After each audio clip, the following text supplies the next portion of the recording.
My name is Dr. Barry Gidal, and welcome to Clinical Corner. I'm really honored today to have Dr. Alison and Dr. Mark Keezer, who are the lead and senior authors of a pregnancy guideline in epilepsy that was published in May of 2024. And I want to spend a couple minutes asking you folks a little bit about the guidelines and really what should we distill from this. And Mark, I'm going to start with you. Tell me a little bit about, because this guideline went beyond just teratogenicity as we're used to thinking about it. Tell us a little bit about that development. So thank you for the question. It was important to us to not just look at major congenital malformations, what things that we traditionally consider, that we think about with pregnancy and epilepsy, but to move beyond that and look at the data that has been coming out since the last update to these guidelines since 2009. So we looked at neurodevelopmental outcomes. We looked at IQ at 3 and 6 years. We looked at the risk of autistic traits at these same time points.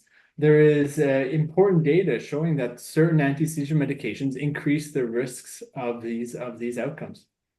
Okay, thanks. So before we get to that, usually we start off these discussions of what shouldn't we do. Alison, I want to turn to you. Tell us first about, as clinicians, what should we think about doing? What are the drugs that we have the data now that we should feel a little bit more comfortable with? Thank you, Barry. Well, I think before we get into that, I do think it's important to highlight that in looking at the analysis, most individuals with epilepsy taking an anti-seizure medication will have a normal, healthy child, and the data supports that. When you get into the data, which medications emerge as having better outcomes? Well, from a major congenital malformation standpoint, really it's lamotrigine, levetiracetam, and oxcarbazepine. Those are the medications where we have a lot of information from multiple registry studies supported by the findings in our guideline that really have the lowest risk of major congenital malformations when comparing it to other anti-seizure medications. When looking at other outcomes, so for example, we looked at perinatal outcomes, no difference amongst the drugs.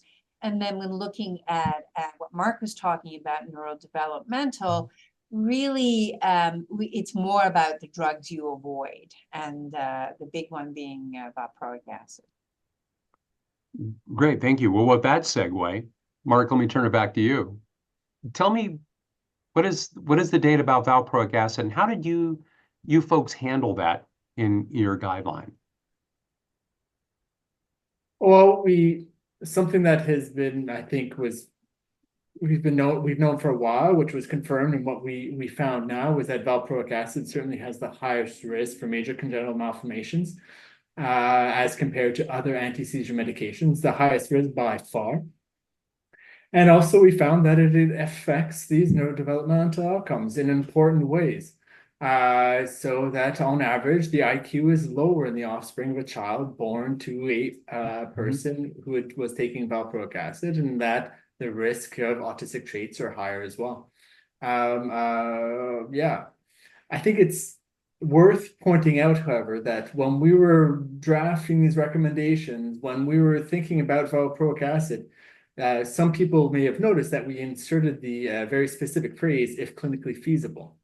And that was done on purpose because the guideline talks a lot about the risks of valproic acid, but we wanted to make sure that people understood, that we communicated, that we allowed the room for the use of valproic acid even in certain circumstances, because we know that in certain people it is the most effective treatment. Okay, thank you. So Alison, I want to shift gears for a bit and talk about something that of late has been relatively controversial, and that's folic acid. Yeah. Please tell us what you found and what we should do. The folic acid story is an emerging story, and I know that many people were very hopeful that we'd be able to give a more definitive answer as to the dose of folic acid that should be given to individuals with epilepsy on medication seeking pregnancy. And let me tell you, we were not able to give a specific diagnosis. And when you look at folic acid, we were not able to find a benefit of folic acid when looking at the reduction of major congenital malformations. And I think that overall has to do with the fact that folic acid in many countries is supplemented in the diet, and therefore there's enough folic acid to offset any potential additional benefits of what's given in supplementation. We were, however, able to show a benefit when looking at neurodevelopmental outcomes. That is, mothers who took folic acid in the preconceptional and throughout pregnancy, their children had more positive neurodevelopmental outcomes. So given that, we encourage folic acid. But why could we not get more specific with the dose? Well, really, when you look at the studies where we drew those conclusions from, it was really a binary question. Were you taking folic acid supplementation or were you not? Really very limited information about dose. And then when thinking about it, throughout the world, there's very different practices. So some countries give a lot more folic acid than we do, for example, in the United States, doses as high as 4 milligrams.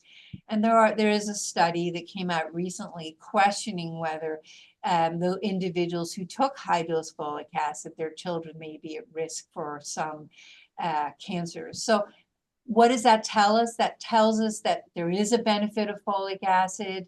How much, it's not entirely clear, but there may be a ceiling effect, and therefore too much may be a problem. And so what we recommended was at least 0.4 milligrams, which is the recommended daily allowance. I will say in my own practice, I give 1 milligram, and really, for those of you out there interested in this area, we need a good, well-designed, randomized clinical control trial to really answer the question of dose. Great. So this story is going to continue. And so let me just ask one thing, Alison, back to you. So we talked about lamotrigine, levetiracetam, and valproic acid. What about some of the very newer generation anti-seizure medicines? Was there enough data out there to be incorporated in the guideline?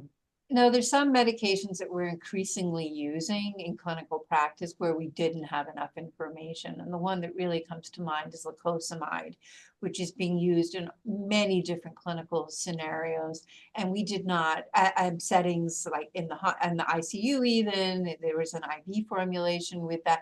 We did not have enough, there was not enough information on that medication. Another one that I can think of that is cenobamate, really no information on that.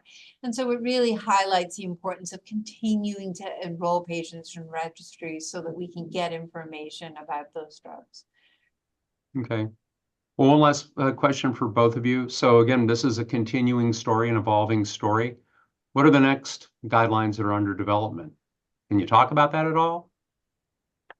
I can speak to that a little bit. So we've actually just begun. So Alison and I are working together on a new guideline, an AN guideline, working with the AES and the Society for Fetal and Maternal Medicine, if I remember correctly. And there we're looking at things that we didn't look at in this guideline. So when we're doing this guideline, we're actually trying to keep the number of topics that we were looking at down to a smaller number. In spite of that, it still ended up being a huge undertaking. All that said, there are a few issues that we wanted to address that still need to be addressed. And the new one that we're working on is looking specifically at breastfeeding, and then also anti-seizure medications and breastfeeding, people who are breastfeeding, and then also looking at dosing. So how we dose, how we adjust anti-seizure medications during the pregnancy, the utility of frequent anti-seizure medication levels during pregnancy as well. Well, I'm personally looking forward to seeing that data. So with that, Doctors Pak and Keezer, thank you very much for spending some time today. Thank you for sharing your expertise and for all the work. And thank everybody for watching Clinical Corner. Thank you, Barry. Thank you.